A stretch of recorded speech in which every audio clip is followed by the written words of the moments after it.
전도자가 이르되 헛되고 헛되며 헛되고 헛되니 모든 것이 헛되도다. 해 아래서 수고하는 모든 수고가 사람에게 무엇이 유익한가? 한 세대는 가고 한 세대는 오되 땅은 영원히 있도다. 우선 전도서를 펴서 처음 느끼는 일감은 인생의 허무함 혹은 무상함입니다. 솔로몬으로 추정되는 이 인물의 고백을 하나님은 성경이 되게 하심으로 이 사람의 고백 안에 하나님의 마음이 담겨져 있음을 분명히 보이셨습니다. 인생을 허무하게 보는 것이 전부인가 이렇게 볼 때에는 전도서 끝부분에 가서 전도서의 결론이라고 할 수 있는 해 아래서 하나님을 경외하는 것만이 진실로 가치롭다고 끝나는 것을 볼 때에 먼저 인생의 공허함과 허무함을 느끼거나 마음에 체험하는 것은 비정상적이지 않다는 사실을 알 수가 있습니다. 우리 하나님께서 수많은 대안 가운데 하나가 아니라는 것입니다. 이래도 길이 되고 또 저래도 길이 되고 또 저렇게 해도 방법이 되는 여러 인생의 길 가운데 하나님이 이것도 하나님 믿고 사는 것도 한 인생이지 이렇게 되는 것이 아니라 어떠한 인생을 살아도 모든 사람이 부러워하는 대단한 일명 왕의 음식을 먹고 살든지 박수 갈채를 받고 살든지 고관 대작이나 엄청난 지위를 누리고 살든지 평생 민초로 이 사람 저 사람에게 치고 밟히며 살든지 간에 어떤 인생의 길을 걸어도 인생은 하나님을 경외하는 그 유일한 길, 오늘 불렀던 찬송처럼 그 좁은 길을 제외하고는 그 어떤 인생을 살아도 인생은 공허함, 허무함 앞에 선다는 것입니다. 아무리 깔깔깔 웃는 개그 프로그램을 본다 한들 돌아서면 공허함이 남는 것이 인생이다. 오늘 이 저자는 그렇게 고백하고 있습니다. 우선 다윗의 아들 솔로몬을 잠시 생각해 봅니다. 그는 우선 대단한 집안에 태어났습니다. 솔로몬이 자기가 어릴 때 사울 집안에 태어날까 다윗 집안에 태어날까 이렇게 고른 것이 아니지 않습니까? 태어나 보니 그 시대 최고의 가문이었죠. 다윗 돌아가신 후에도 최고의 가문이죠. 다윗 가문. 그 가문에 태어나서 어릴 때부터 남다른 교육을 받았습니다. 그저 제왕학위 아니겠습니까? 임금되는 공부를 했어요. 다윗이 특별히 사랑했으니 그 많은 자기 또래 아이들보다는 구별된 생애를 살았고 커가면서 그는 모든 사람이 굽신거리는 왕위를 물려받았습니다. 뭐가 부족했겠습니까? 그런데 그 솔로몬이 인생을 살면서 내린 결론이 돌아보니 인생은 헛되고 헛되며 헛되고 헛되니 모든 것이 헛되도다 이렇게 말하니 우리 생각에 자기는 이 짓 저 짓 다 해보고 그래 말하면 나도 그렇게 한번 살아본 다음에 말해보지 이렇게 말할 수는 있을지 모르겠으나 그렇지 않죠. 무엇을 먹었느냐, 무슨 옷을 입고 살았느냐? 솔로몬이 말하려고 하는 것은 그것이 아니라 인생 실존에 관한 것입니다. 하나님의 백성인 인간이 이 땅에서 그 길이 아니면은 돌아서면 다 헛된 것만 남는다, 이런 뜻이 되는 것이죠. 우리 성경 오늘 날주 시편 22편을 잠시 보겠습니다. 시편 22편입니다.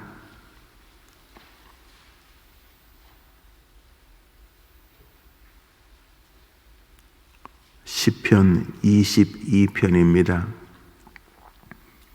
1절과 2절을 같이 읽겠습니다.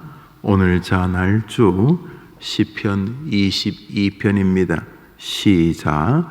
내 하나님이여, 내 하나님이여, 어찌 나를 버리셨나이까? 어찌 나를 멀리하여 돕지 아니하시오며 내 신음소리를 듣지 아니하시나이까? 내 하나님이여, 내가 낮에도 부르짖고 밤에도 잠잠하지 아니하오나 응답하지 아니하시나이다.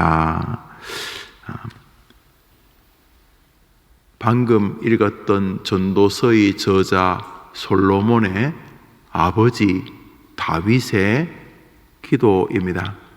그런데 1절과 2절을 가만히 보니까 1절과 2절은 아주 어려운 고난이 그의 곁에 있다는 것을 알 수가 있습니다. 내 하나님이여, 내 하나님이여. 벌써 하나님의 이름을 겹쳐 부르는 것만 해도 지금 많이 힘들거나 갈망의 시기라는 것을 알 수가 있습니다. 어찌하여 나를 버리셨나이까?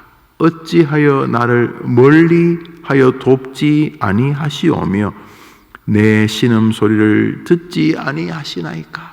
이 다윗이 무척이나 인생에 힘겨운 시절을 보내고 있다는 사실을 알 수가 있습니다. 이제 우선 솔로몬과 다윗에게서 느끼는 것은 인생이 조금 진지하면 인생이 정말 공허하다. 야, 정말 인생이 다 헛되다. 사는 것도 헛되고 뭘 자식을 키우는 것도 헛되고 결국은 돌아보니 야, 이게 정말 헛되구나. 그래서 아이고, 인생이 그런 거지, 이렇게 말하는 것이 오늘 결론이 아니라 인생이 진지해지면 누구나 허무하고 공허함을 깨닫게 되고 누구나 인생을 살다 보면 마치 하나님이 멀리 계신 것 같은 인생의 절망적 상황에 처해지기도 한다. 그것이 인생이다. 우선 이렇게 말씀하고 있다는 것을 알 수가 있습니다. 우리는 이 본문 속에서 하나님의 탁월한 백성들에게도 인생의 공허함과 고통의 시절이 있었다라는 유대감을 느낄 수 있게 됩니다.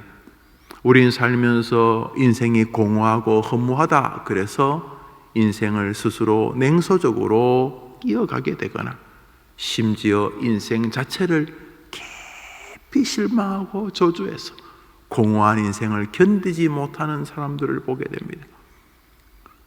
노벨 문학상을 받았던 노인과 바다, 그 글의 저자인 페밍웨이가 큰 장총으로 스스로의 삶을 마감합니다.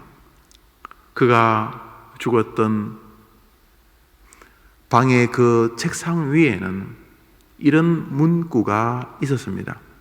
내 삶은 필라멘트가 끊어진 전구 같다. 계속 전기는 공급하는데 필라멘트가 끊어져서 빛이 들어오지 않는, 우리로 옛날 말로 하면 전구 있죠. 전구. 요즘은 LED로 준 전구가 작습니다만 큰 이 전구가 있는데 그 빛이 필라멘트에 전달되면서 불이 밝혀지지 않습니까? 근데 필라멘트가 끊어지. 우리 과거에 야, 전구 담아 갈아라 이렇게 말할 때 보면은 유리는 안 깨졌는데 안에 그 작은 그 작은 선 필라멘트가 끊어져서 이렇게 달랑달랑 끊어져서 이거 뭐 어떻게 할 방법이 없어. 그것은 버리고 새로운 전구를 구입해서 이렇게 달게 되죠. 그러면 전구 안으로 이렇게 필라멘트에 불이 딱 들어오게 됩니다. 근데 그게 끊어져 버렸어요. 끊어지니까 이 진공 상태에 이 공허한 벌브만 있는 거죠. 공허한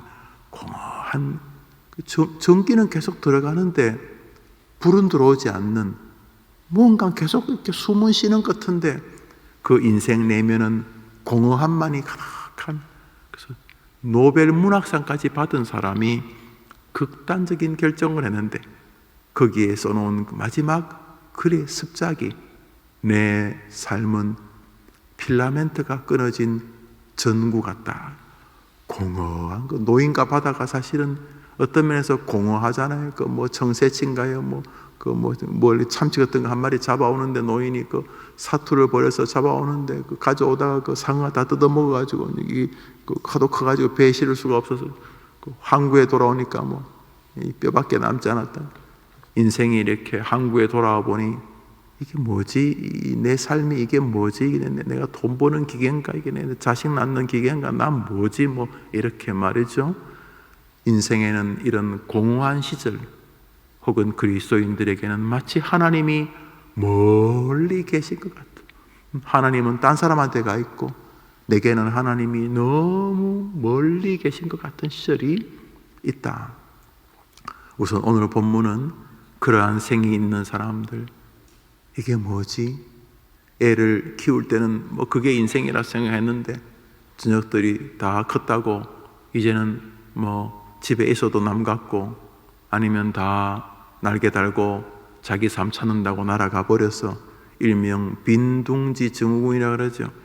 야, 내 청춘을, 내 삶을 다 저 녀석한테 바쳤는데 이렇게 다 날아가 버리니까 이거 그냥 빈둥지만 있는 것 같은 그런 일종의 공허함이든지 아니면 정말 집도 가정도 심지어 아이까지도 다 못 챙기고 이 회사에 내 인생을 다 걸은 것 같은데 어느 날 뭐 회사가 좀 어렵다느니 뭐 후배가 밀려온다고 해서 회사에서 밀려나오거나 그만뒀을 때 혹은 뭐 정년이 되어서 나왔을 때 아직도 마음은 청춘인데 나는 이제 뭐지?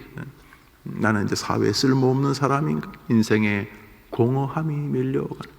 그리스도인이라면 하나님이 늘 기도하고 하면 도와주죠. 오늘은 이상하게 도와주시지 않는 것 같은, 하나님이 저 멀리 계실 것 같은 인생의 그러한 어려운 시절이 그리스도인들에게도 인생에 있다는 사실을 보게 됩니다. 여기 솔로몬이나 다윗이 이상한 사람이 아니지 않습니까? 이들에게도 인생의 무상함과 공허함, 하나님이 마치 나를 돕지 않는 것 같은 시절이 인생에 있다. 그러므로 모든 인생이 어두움을 지나는 것은 이상한 일이 아니다 라고 하는 1차적 결론을 가지게 됩니다. 그러면 인생은 어찌해 가야 하는가? 우리 다시 전도서로 돌아갑니다. 전도서입니다. 전도서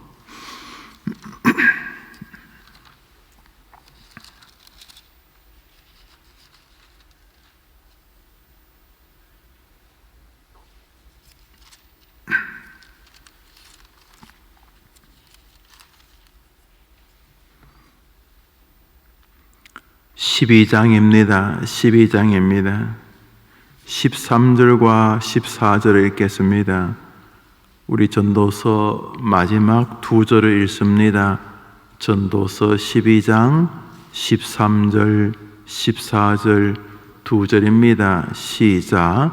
일의 결국을 다 들었으니 하나님을 경외하고 그의 명령들을 지킬지어다. 이것이 모든 사람의 본분이니라. 하나님은 모든 행위와 모든 은밀한 일을 선악간에 심판하시리라. 전도서 12장 8절까지 헛되고 헛되다는 논리는 이어집니다. 전도서 12장 8절을 읽읍시다. 읽습니다. 시작. 전도자가 이르되 헛되고 헛되도다. 모든 것이 헛되도다. 전도서 12장이 다 이렇게 이어집니다. 허무함의 찬양이라고 해야 되나요? 허무한의 공백의 독백이라고 해야 되나요? 헛되고 헛되다. 인생이 참 헛되다가 12장 마지막 장 8절까지 이어집니다.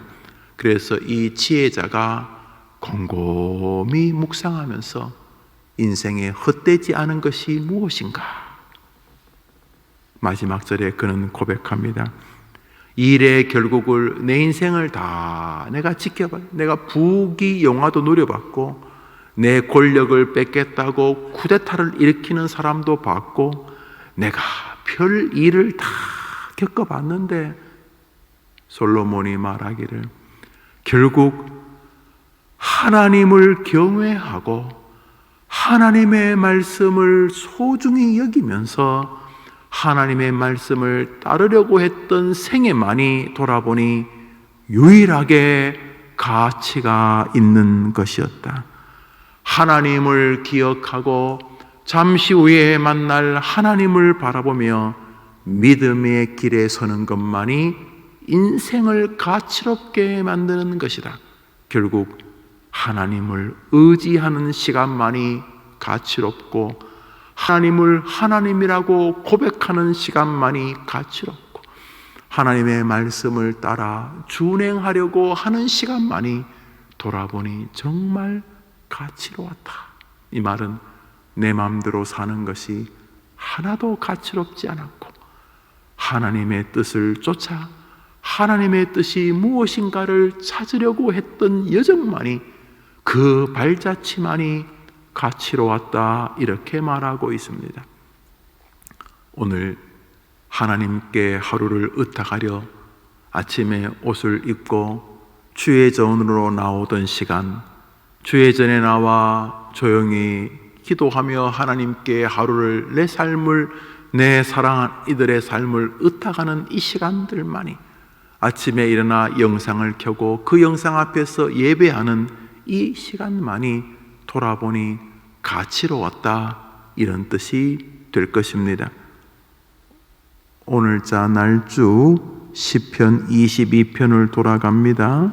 시편 22편 24절을 한 절 읽겠습니다. 시편 22편 24절 고난과 고통 중에 빠져 괴로워 호소하고 있는 다윗이 24절을 말합니다. 읽읍시다. 시작. 그가 곤고한 자의 곤고를 멸시하거나 싫어하지 아니하시며 그의 얼굴을 그에게서 숨기지 아니하시고 그가 울부짖을 때에 들으셨도다. 아멘. 사랑하는 여러분, 솔로몬과 그의 아버지 다윗이 이렇게 말합니다. 그런데 돌아보니까 인생의 곤고한 자, 자기를 말하는 거죠. 지금 우리가 지금 전도서와 다윗의 시편 앞 두 절을 보면서 야, 이거 정말 곤고하구나. 허무함이 있고 또 이게 뭔가 하나님이 멀리 계신 것 같은 말 그대로 곤고한 자. 지금 이 전도서의 이 자리, 또 이 다윗의 이 시편 22편의 초두 자리가 지금 굉장히 곤고하지요. 이 사람 정말 곤고함. 야, 이거 인생 뭐지? 내가 이러려고 살았나? 이거 뭐지? 이거 뭐 내가 뭐 돈 버는 기계? 내가 애 키우는 기계인가? 이게 뭐지? 이 다람쥐 쳇바퀴 도는 것 같은 해도 끝나지 않는 것 같은 이 끝없는 이 짐들은 이 뭐지? 이게 뭐지? 이게 이 곤고한 자. 이것이 1절입니다. 1절. 그러므로 우리 가운데 지금 곤고한 생애가 있는 분은 이상한 거 아니에요. 이 사람도 지금 그래요. 자기 자신을 한마디로 함축해서 나는 곤고하다. 곤고하다. 이게 뭐 잡아도 잡히지 않는, 살아도 산 것 같지 않는, 뭐 붙잡아도 붙잡히지 않는, 허공을 쳐도 맞는 것이 없는 말 그대로 이 곤고야. 인생이 참 곤고한 자. 이게 지금 실상이에요. 그런데 여기 머물지 않는다는 것이 사실 오늘 아침에 말씀의 주제가 되겠죠. 이 곤고한 자가 뭐 어떡하겠어. 인생이 뭐 그런 거지. 뭐 그냥 한 인생 살다가 뭐 별거 있어 끝나는 거지. 이게 아니라는 거예요. 곤고한 것이 거짓은 아니지만은 그게 전부가 아니다. 헛되고 다 헛되다. 뭐 그냥 그래 살다 죽는 거지 뭐 아니라는 거예요. 그래 곤고한 것은 사실인데 그게 전부가 아니에요. 그건 1절이에요. 2절이 있어요. 24절을 보시지요. 그는 하나님 말합니다. 하나님은 곤고한 자의 곤고를 멸시하거나 야 임마 인생이 그런 거야 임마 그냥 살다가 그냥 죽는 거지 뭐 그렇게 멸시하거나 싫어하지 아니하시며 인생이 곤고하다는 걸 느끼는 것을 아이고 꼴값을 떨어요 그러지 않고 네가 무슨 개똥 철학자냐 그러지 않고 야 인생이 참 곤고하다 하고 할 때에 주님이 그 곤고함을 느끼고 있는 야 참 인생이 힘들다 하고 힘들다고 느끼고 있는 것을 멸시하거나 왜 그딴 걸 느껴 하고 싫어하지 않으신다는 거예요. 그가 하나님이 그는 곤고한 자의 곤고함을 멸시하거나 싫어하지 아니하시고 그의 얼굴을 그에게 숨기지 아니하시고 그 인생이 곤고할 때 내가 길이다 내가 짠 하고 우는 아이에게 엄마가 얼굴을 보여주는 것처럼 인생의 곤고함을 느끼고 인생의 허무함을 느끼고 막 어찌 해야 될지 모를 인생의 벽을 느낄 때에 하나님은 자기의 얼굴을 숨기지 아니하시고 그 하나님이 인생의 곤고함을 느끼는 것을 싫어하지 않다는 것을 우리가 알 수 있습니다. 그러므로 지금 우리가 인생이 뭐가 없다, 뭐가 부족하다, 뭐가 허무하다 그럴 때에 하나님이 이것을 싫어하지 않는다는 것을 느끼는 것은 굉장히 중요한 것입니다. 인생이 필라멘트가 끊어진 전구나무 같다. 나는 더 이상 살 이유가 없다. 이렇게 뭐 극단적인 결정하는 것은 굉장히 잘못된 거지만은 인생이 참 공허하다라고 느끼는 것은 우리 하나님이 싫어하지 않는다는 거죠. 왜냐하면 그것은 다음 단계로 나가는 아주 중요한 징검다리가 될 수 있기 때문에 인생이 많이 참 힘들다 벅차다 하나님 어디 계신 거지 이렇게 인생이 힘겨워질 때에 그것이 하나님이 싫어하는 게 아니라 도리어 그것은 하나님이 어떤 면에서는 기대한다고 해도 과언이 아닌 하나님의 더 큰 은혜의 세계로 넘어가는 아주 중요한 브릿지 그 다리를 건널 수 있는 기회가 됐다. 기회가 공고함을 느끼고 중요하죠. 우리 주님이 그거 싫어하죠. 인생이 헛되다. 이거 뭐 어떡하겠어. 인생이 뭐 그런 거지. 이렇게 공허함이 올 때 결론은 어떻든지 간에 그런 공허함을 느끼거나 인생이 참 힘겹다, 무겁다, 외롭다, 공허하다 느끼는 것을 주님이 싫어하는 게 아닌데 죽어버리면 되겠어요. 주님이 그것을 멸시하지 않는데 야 이거 뭐 어떡하겠어. 죽는 길밖에 없다. 이거 잘못된 거죠. 공허함을 주님이 느끼는 것을 싫어하지 않으신단 말이죠.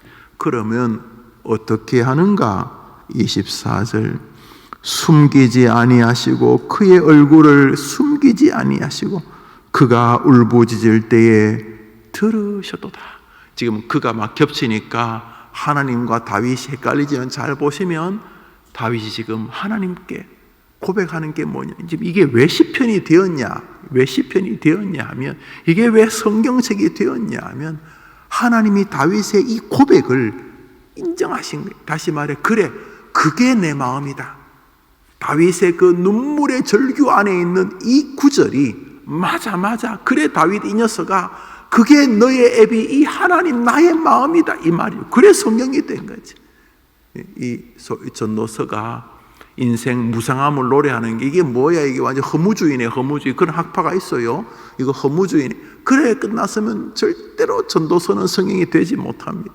전도서가 쭉 살아가면서 이 사람이 인생의 무상함을 깨닫고 뒤적뒤적 해봐요. 자기 인생의 책을 막 앞뒤로 넘겨보는 거예요. 자기 인생의 나의 60대, 나의 50대, 나의 70대, 나의 10대, 나의 뭐 30대 내 인생을 쫙 넘겨보면서 인생의 족적을 넘겨보다면서 깨닫는 게 하나님을 경외할 때만이 인생이 가치로 왔구나. 이 사람이 이걸 깨닫는 거예요. 뭐 솔로몬도 자식도 많아요. 자식도 낳고 자식도 키우고 뭐 또 자식들끼리 서로 싸워서 또 누가 왕 되겠다고도 싸우고 뭐 그중에 이제 르호보암이 자식이 왕이 되는데 뭐 인생의 전쟁도 하고 뭐 다 인생을 뒤적거려 보니까 야, 내 인생에 정말 가치로 왔던 것은 하나님과 맞닿아 있던 시절만이 가치롭구나. 하나님을 경외하던 시간만이 정말 인생이었다. 이렇게 고백하는 거죠.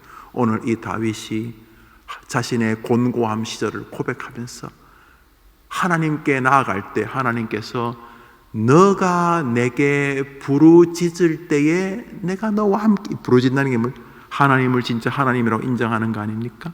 내가 하나님을 예배 혹은 마음을 다한 기도, 내가 하나님을 진짜 하나님이라고 경배할 때에 하나님은 나의 곤고함을 끝장내 주시고 은총의 세계로 나를 인도해 주셨도다.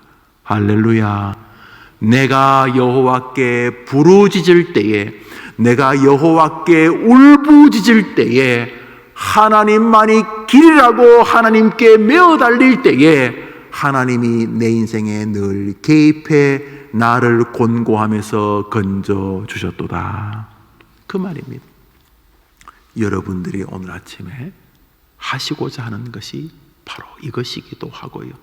인생이 곤고할 때 술이나 먹고 그냥 좌절이나 하지 않고 남 욕이나 하고 자기 인생을 저주하지 않고 내가 곤고할 때에 하나님께 나아가 당신만이 길이라고 하나님께 울부짖을 때에 하나님은 나의 곤고함에서 나를 건져 주셨도다. 할렐루야. 결국 하나님께 나아가 하나님을 하나님이라고 인정하는 삶만이 가치로 왔다는 거죠. 그러므로 오늘 하루 열심히 사시되 어떤 분은 뭐 부동산 중개를 하시거나, 어떤 분은 아이들을 가르치거나, 어떤 분은 집안에서 또 가정 주모로서 자신의 가정을 돌보거나, 혹은 뭐 학교에서 공부하는 학생이거나, 뭐 돈 벌러 가거나, 뭐 택시 기사로 오늘 손님들을 태우시거나, 손님들을 찾으러 다니시거나, 뭐 손님들을 기다리거나, 우리가 각자의 삶을 사는데 오늘 아주 헛되지 않게 사는 길이 있다. 헛되지 않게 돈을 벌든 돈을 쓰든 사람을 만나든 뭐 하여튼 오늘 하루 밥을 먹든 오늘 하루 종일 헛되지 않게 하루를 보내는 방법이 있습니다. 그것은 오늘 하루 하나님을 경외하려고 사는 것입니다. 사람 만날 때에 저 사람에게 어떻게 내가 하나님을 전할까? 내가 오늘 이 사람하고 보내는 시간을 어떻게 하나님을 기쁘시게 할까? 내가 오늘 이렇게 어떤 분을 이렇게 해서 같이 식사하고 교제하면서 예수님을 좀 알려드릴까? 이렇게 오늘 하루 종일 하나님을 경외하는 쪽의 인생을 살아갈 때 오늘 하루는 정말로 가치롭고 보람 있는 삶이 되어진다는 것입니다. 오늘 하루 먹든지 마시든지 무엇을 하든지 하나님의 영광을 위하여 하라.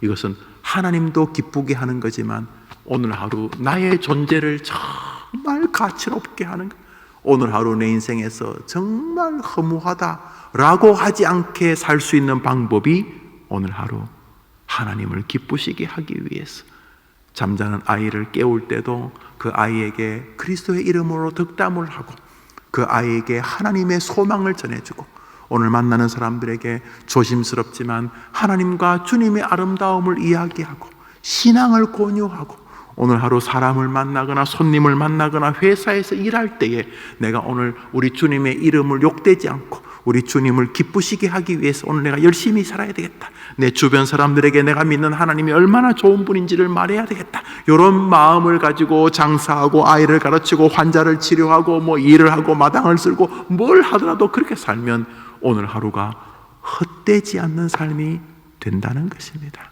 오늘 하루 하나님과 함께하는 여러분 되기를 축복합니다. 주님 가르친 기도로 예배를 마치고 하루를 기도로 출발합시다. 하늘에 계신 우리 아버지여, 이름이 거룩히 여김을 받으시오며 나라의 마옵시며 뜻이 하늘에서 이루어진 것 같이 땅에서도 이루어지이다. 오늘날 우리에게 일용할 양식을 주옵시고 우리가 우리에게 죄진 자를 사하여 준 것 같이 우리 죄를 사하여 주옵시고 우리를 시험에 들게 하지 마옵시고 다만 악에서 구하옵소서. 대개 나라와 권세와 영광이 아버지께 영원히 있사옵나이다. 아멘. 기도합시다.